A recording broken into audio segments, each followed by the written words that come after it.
Fala galera, tudo bem? Chegou a hora da gente falar sobre a seleção da Arábia Saudita, que chega à Copa do Mundo num estágio muito diferente de 4 anos atrás, quando para 2018 tinha tido trocas no comando, tinha tido uma proposta que não era minimamente compatível com o que poderia fazer e chegava à Copa do Mundo tentando jogar um futebol que fatalmente levaria a equipe a cometer muitos erros e a ser castigada por isso. Era como o Pizzi tentava fazer aquela seleção sair jogando desde trás, de uma forma até pouco flexível, mas de um time que tentava trabalhar a bola de uma forma que nem tinha sido muito treinada para isso. Então, e além de outros problemas, acho que a Arábia Saudita pulou etapas para a Copa de 2018, tentando mudar o caminho durante o ciclo e chegou à Copa de uma forma bastante perdida e pouco competitiva até. Para 2022, acho o cenário bem diferente. Primeiro porque tem no comando um treinador extremamente competente como Hervé Renard, que fez grandes trabalhos no continente africano, foi técnico de Marrocos na última Copa do Mundo, mas fez história com a seleção de Zâmbia, levando o Zâmbia ao título da Copa Africana de Nações, da mesma forma na Costa do Marfim, enfim. É um treinador que conhece o futebol de seleções e que faz um trabalho sólido, e principalmente se a gente pensar nos parâmetros sauditas, já que a Arábia Saudita tem uma seleção, uma federação que é famosa historicamente por não ter muito critério nem muita paciência e trocar de técnico o tempo inteiro, então não tem muita continuidade. Ele tem, ele já está no trabalho há bastante tempo, ele conseguiu conduzir esse ciclo e leva à Copa do Mundo uma seleção que chega organizada, com uma forma definida de jogar, com algumas opções, é claro, usando boa parte do ano de 2022 para tentar achar opções para o elenco, opções que possam brigar por titularidade. A seleção da Arábia Saudita, para mim, foi, em partes, em períodos desse ciclo, a melhor seleção do futebol asiático em relação a nível de desempenho. Não é a seleção com o melhor elenco, é evidente que não. Não é a seleção com as maiores estrelas, também é claro que não. Mas é uma seleção que conseguiu apresentar um bom futebol para se classificar sem sustos para a Copa do Mundo. E chega com o time montado, como a gente vai ver agora no campinho, para falar um pouco sobre cada uma das posições, algumas das questões que envolvem esse time e das variações também, as forças ofensivas, as eventuais fragilidades defensivas também desse time. Então é um time que tem linha com 4 na maior parte do tempo, até chegou a testar eventualmente ter um terceiro zagueiro. Na Copa Árabe, eu vou citar a Copa Árabe para falar sobre a lateral direito especificamente, ali a Arábia Saudita chegou a jogar com 3 zagueiros, mas vamos começar pelo gol, para ir posição por posição, para seguir a ordem aí do que deve ser a base do time.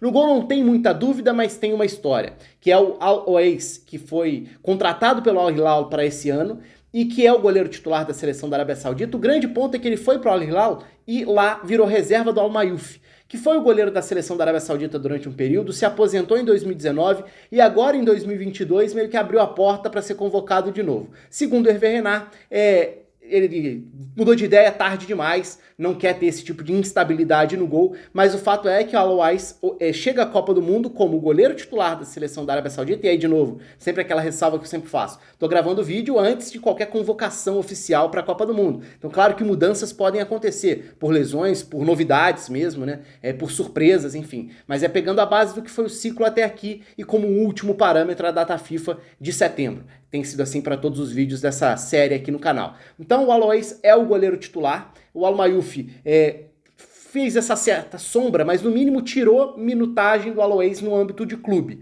Mas de qualquer forma é o goleiro titular. Eu lembro até que há 4 anos a Arábia Saudita chegava à Copa do Mundo, ao ano da Copa do Mundo, sem ter muita ideia de quem seria o goleiro. Eram 4, 5 opções testadas e nenhum passava segurança. Dessa vez não quer ter esse tipo de drama, então embora até tenha testado em setembro outros goleiros, o titular está definido nas palavras do próprio técnico.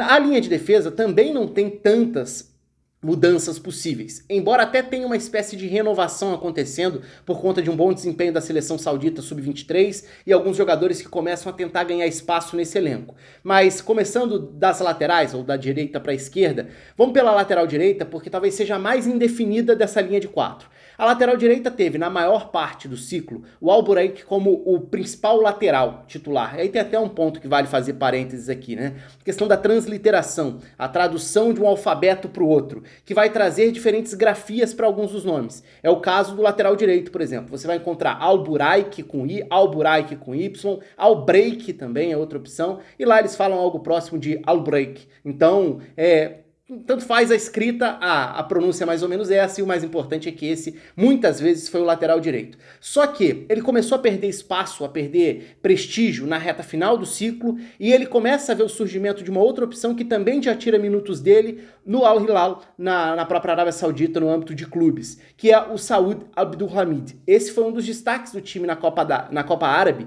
no final de 2021, jogando como zagueiro pela direita num trio de zaga, podendo ser volante, podendo ser lateral, mas um jogador que tem acrescentado e começa a ganhar espaço, e pode ser que na Copa do Mundo ganhe espaço por ali. Eu coloquei o nome dele como alternativa ao Al-Buraik, mesmo que ele não seja necessariamente a primeira opção, porque tem um outro cara que também corre nessa disputa, que é o Al-Ghanan. Esse, muitas vezes, já utilizado na seleção, já até com mais rodagem na seleção principal do que o Abdulhamid, mas então eu diria que da linha de 4, a lateral direita é a que pode gerar mais mudanças, dúvidas, incertezas, pensando na Copa do Mundo. O Al-Buraik, inclusive, não foi convocado na data FIFA de setembro, mas acho que também tinha uma questão de fazer testes. Vamos ver se ele vai estar na Copa do Mundo. Em tese, pela experiência, pode largar como titular, mas não vou me surpreender se o Saud Abdulhamid, por exemplo, ganhar espaço durante a Copa do Mundo para fazer essa lateral. Começa bem a temporada na própria Arábia Saudita, dando assistências na equipe do Al Hilal, que é uma das equipes mais poderosas do continente asiático como um todo. Aliás, por falar em Al Hilal e continente asiático,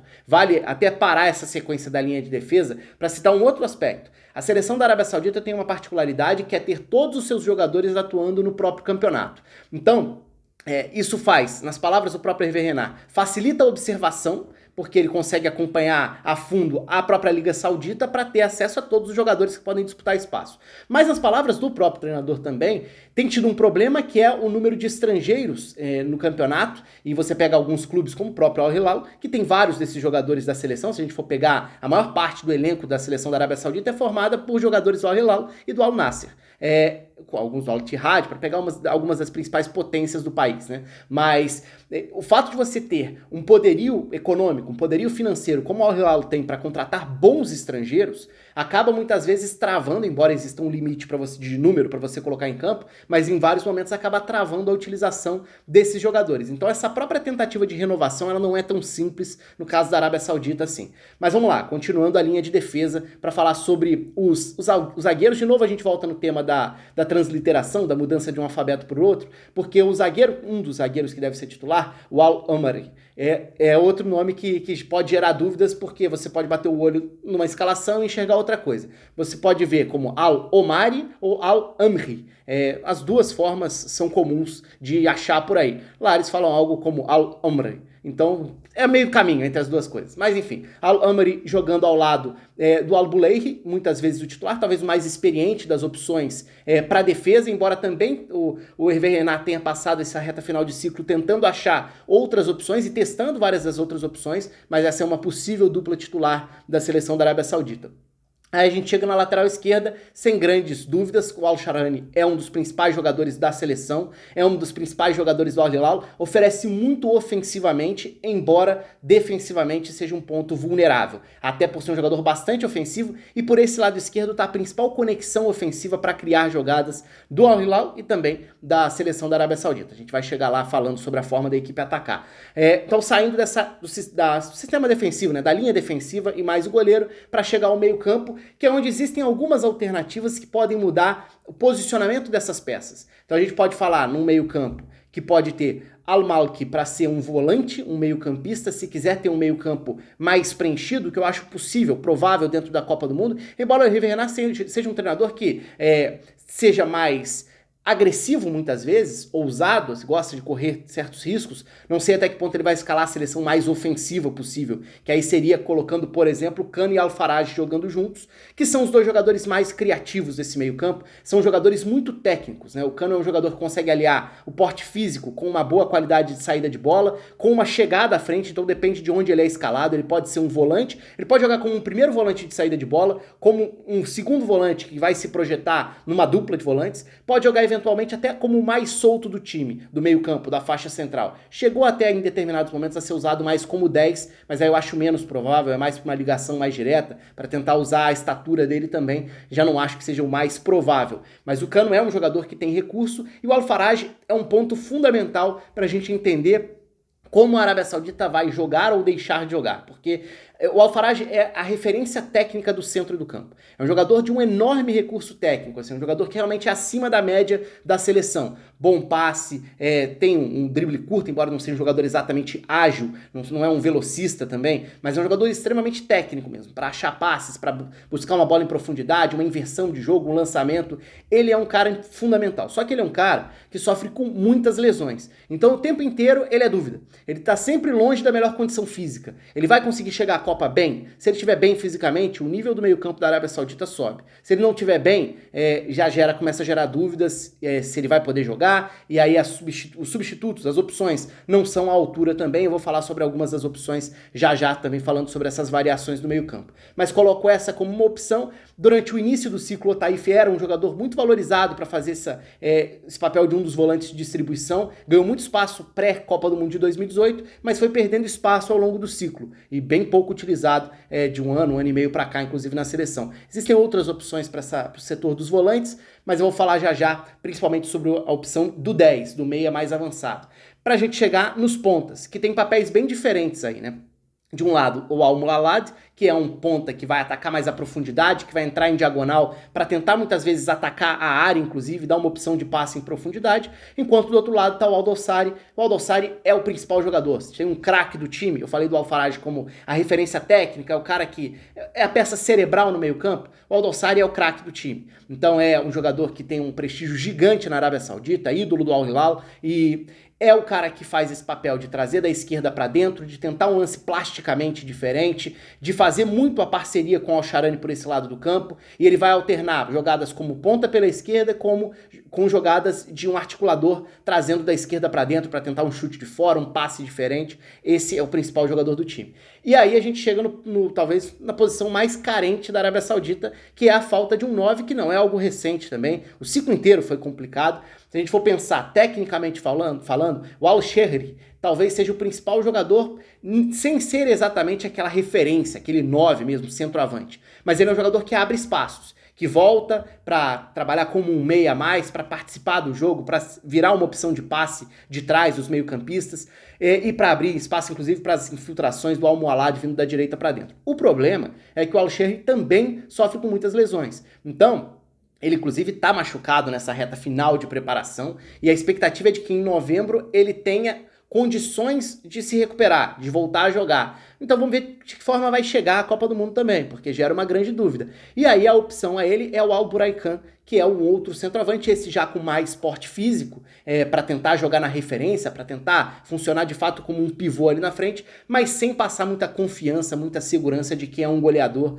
um cara confiável para definir jogadas. Então a grande força da Arábia Saudita está na qualidade técnica do seu centro do campo e principalmente nas conexões pelo lado esquerdo. E aí a gente entra na forma da equipe atacar, até para falar um pouco sobre essas eventuais variações. Eu já falei sobre algumas das alternativas para algumas posições que tem mais possibilidades. Lateral direita, centro do campo e comando do ataque. No resto do time acho que não tem tanto mistério assim na Arábia Saudita. Mas a forma da equipe atuar passa muito pelas dinâmicas de lado esquerdo. O Al-Sharani é um lateral que vai se projetar muito, ora por fora, ora por dentro. Então ele vai alternar muito o corredor com o Al-Dossari. Se o Al-Dossari vai trazer da esquerda para dentro, liberando o corredor, o Al-Sharani ataca o fundo. Se o Al-Dossari vai ficar mais espetado para receber bem aberto, o Al-Sharani ataca por dentro. Então os dois vão se alternando por ali. Costuma ser uma das conexões mais frequentes quando a gente olha aqueles mapas de passes mais frequentes.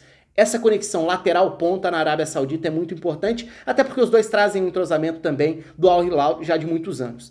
E aí, quem cai por esse lado também, dos meio-campistas, e aí pode variar, pode ser o Al-Malki fazendo a saída de bola, mas pode ser um Al-Faraj mais adiantado ou mais recuado, o Cano também. Esses meio-campistas mais técnicos vão buscar esse lado como um lado da aproximação com mais qualidade. E as inversões, por outro lado, podem aí sim explorar as infiltrações do ponta pela direita e as projeções do lateral pela direita, seja ele quem for, né? Já que eu falei sobre 3 alternativas diferentes. O próprio Al-Sharani, quando o time ataca pela direita, o Al-Sharani, embora seja o lateral esquerdo, vai aparecer lá na frente quase como se fosse um ponta em alguns momentos para finalizar dentro da área. Então não é incomum ver a Arábia Saudita fazer uma jogada, embora jogue com linha com 4, fazer uma jogada de um lateral direito cruzando para o lateral esquerdo finalizar na área. Não é incomum ao longo do ciclo. E aí, para falar sobre alguns problemas, Eu diria que o principal problema da seleção, além da inexperiência em âmbito internacional, embora esses jogadores sejam quase todos jogadores de Champions asiática, e jogadores que já tiveram um bom papel, por exemplo, os vários jogadores do Al Hilal deixaram boa impressão no Mundial de Clubes. Essa competitividade interclubes tem sido vista nos últimos anos, mas do ponto de vista de seleção, é uma seleção que atua toda no próprio país, então não tem tanto esse intercâmbio, não tem tanto esse hábito de enfrentamento no mais alto nível, seja físico, seja técnico, seja tático, esse naturalmente é um desafio. Acho que a Arábia Saudita tem um treinador que pode tornar esse time competitivo, sim. A Arábia Saudita chega à Copa do Mundo depois de fazer um bom ciclo, é até animador o ciclo, a forma como a Arábia Saudita chega à Copa. Agora, se dá para sonhar em passar de fase ou não, aí já é uma outra história, a gente vai precisar esperar para ver como vai ser o nível de enfrentamento dentro de um grupo que tem naturalmente a Argentina como grande favorita e que vai ter aí uma disputa pela segunda posição, eu diria, aberta, com seleções que também são interrogações, né? Quando a gente olha para o ciclo ruim do México, quando a gente olha para a Polônia, que mudou de técnico no ano da própria Copa do Mundo, o ciclo da Arábia Saudita foi melhor do que a de México e Polônia. Agora, se isso é o suficiente para reduzir distâncias e conseguir ser competitiva, isso a gente vai precisar ficar de olho na Copa. E a fragilidade defensiva principal é pelo lado esquerdo, porque se eu falei que a influência ofensiva do Al-Shaarawy é enorme, ele ataca muito, ele se projeta o tempo inteiro, ele faz essas tabelinhas pelo lado esquerdo com o Al-Dossari, ele constantemente está fora de posição. E constantemente não há cobertura por esse setor, deixando esse lado esquerdo defensivo muito exposto. Muitos dos problemas defensivos não foram tantos problemas assim no âmbito continental, né, jogando uma eliminatória asiática, mas eu diria que na maior parte das vezes a fragilidade defensiva está por esse setor. É algo para ser observado. E ainda sobre outras alternativas, né, eu falei sobre um meio-campo mais encorpado, que eu imagino que seja a opção do Hervé Renard para a Copa, e por isso eu coloquei o Al-Malki numa possível escalação titular. Mas a Arábia Saudita jogou jogos importantes nas eliminatórias asiáticas, tendo Al-Faraj e Kano,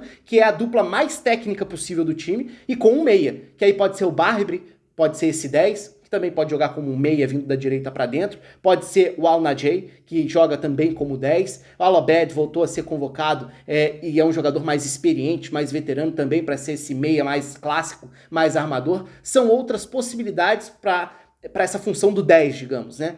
Inclusive o Hervé Renard chegou a trabalhar nesses testes de 2022, variações do 4-2-3-1, que foi o sistema na maior parte do ciclo, para um 4-1-4-1, aí tentando ter de fato um volante mais fixo atrás de dois meio-campistas. Pode ser uma alternativa, pode ser com esses próprios nomes que eu citei também, mas esse é um panorama geral sobre a seleção da Arábia Saudita pensando na Copa do Mundo. O espaço está aberto para vocês, um abraço para todo mundo e até a próxima.